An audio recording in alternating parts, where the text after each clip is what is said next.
So, what caused this turbocharged storm? Let's get right to ABC's meteorologist Ginger Z.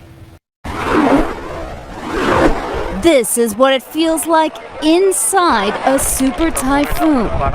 The waves crashing, camera shaking as 15 crew members who were working on a barge are just barely rescued from the turbulent ocean. Super Typhoon Haiyan raced across the Philippine Islands, kicking waves up to 19 feet high, winds up to 195 miles per hour. Power lines shredded, leaving millions unable to communicate. And tonight, we dive into the eye of the storm, talking to reporter Val Belita, who has been there right through it all. We also experienced storm surges, so the houses in the coastal areas are also devastated. Those winds so intense, this storm will likely go down as the strongest to make landfall.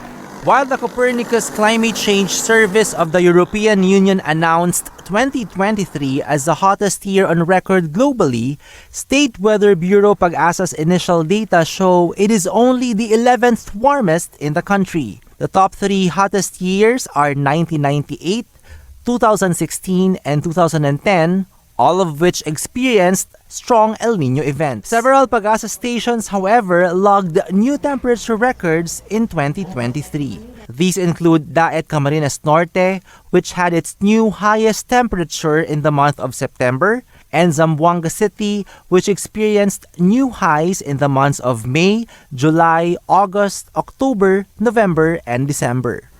Solis warns 2024 may eventually end up among the warmest years in recent history as the peak of El Niño and the dry season will coincide. Apart from El Niño, experts point to the prevailing climate change as the driver of continuous warming in the Philippines and around the world, which can even be felt at nighttime. Apart from the rising temperatures, climate change will also manifest in changes in tropical cyclones and rainfall in the country in the coming years.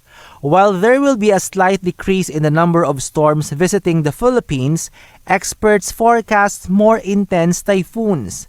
In 2023, there were only 11 storms in the country. The northeast monsoon or Amihan was also observed to bring more rains in the past years. However, there is no general trend in the amount of rainfall received in other parts of the country relative to climate change. Solis identified water and food security, health, energy, and public safety as the sectors most vulnerable to climate change in the Philippines and warned that warming temperatures may have the most impact on human health and agriculture. Climate is the general and prevailing weather conditions in an area. It is normal for the climate to change over time, but currently climate change is happening faster. But what exactly is climate change? And why can it have a big impact on us? According to studies, the world has been suffering from climate change for a long time. Climate change accelerated as people began to use fossil fuels, for example the use of coal, gas for cars and smoke from factories. This adds to the carbon emissions that go into the atmosphere and are no longer able to be absorbed by plants, seas, and land. So the gas accumulates in the atmosphere and will have a greenhouse effect. This is one of the reasons why the temperature of our world is heating up, because the heat of the sun does not evaporate because it is blocked by the accumulated gas in the atmosphere. The climate in Camarines, sir, like most of the rest of the country, is very tropical. It is dry from March to May and wet the rest of the year. But even during wet season, there is still insufficient water supply to farmers due to effect of longer droughts, especially in some parts of San Jose area which is called the Rangas sector. Some of the possible implications of climate change on humans not only in my community but in the whole world are stronger storms and longer droughts. Agriculture products such as rice, corn and other root crops are the main source of livelihood in my community as well as fishing. But the sector that is most affected of climate change in my community is agriculture, since the climate is a primary determinant of agricultural productivity. This will consequently affect the future food supply, as the food production is being directly threatened by climate change. However, an attempt to reduce greenhouse gas emission is likely to mitigate such impacts on food production. The climatic factors, rainfall, sunshine hours, temperature, relative humidity, and length of drought period result in cycle-to-cycle variability of crops production. The uncontrollable natures of climate factors are changing over time, affecting agricultural and the economy of my community, or even in the whole world. The local government has an essential role to play in leading rural communities toward increases in adaptive capacity and improved resilience in facing climate change. Public administrators hold the responsibility to seek holistic and innovative solutions to maintain and enhance the organizational assets, the environment, and human resources, and this includes responding to the threat of climate change. The local government of San Jose provides services to the farmers who are affected by climate change through the partnership of the Department of Agriculture to help and empower the farming communities and the private sector to produce enough, accessible, and affordable, safe and nutritious food.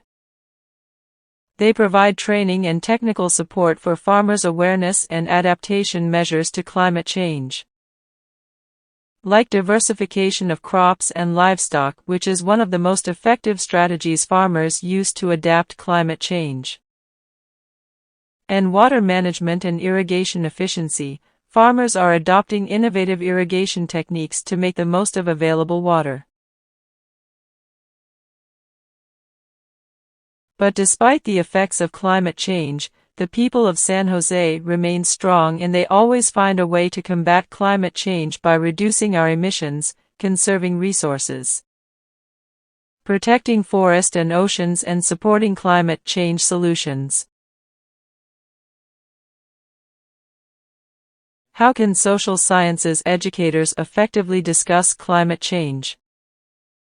Social science educators' awareness of climate change might provide educator with more knowledge about the topic. Awareness is an action to global issues, and it is linked to education. In order to achieve that, importance of education, awareness, and training about climate change is emphasized. Educators can be more effective in teaching about climate change through the following: by incorporating hands-on activities and experiments that simulate climate phenomena, using inquiry-based learning methods, and making the topic relevant and engaging for students. Teachers should receive training and professional development opportunities that focus on climate change education, including in-service refresher courses and pre-service teacher training programs. Integrating diverse perspectives and resources, such as institutional archives and instructors from different academic disciplines, can also enhance the effectiveness of climate change education. Teachers' beliefs and perceptions about climate change can influence their classroom management practices and students' awareness of the issue. Highlighting the need for regular training and retraining on climate change for educators. It is important for teachers to critically examine the controversy surrounding climate change and to use educational practices such as philosophy for children, place-responsive pedagogies, and critical indigenous pedagogy to help students understand the topic in a critical and informed manner. Everyone is at stake, so we must act quickly. We must act now, or our next generation might never see the beauty of this sphere we call our habitat.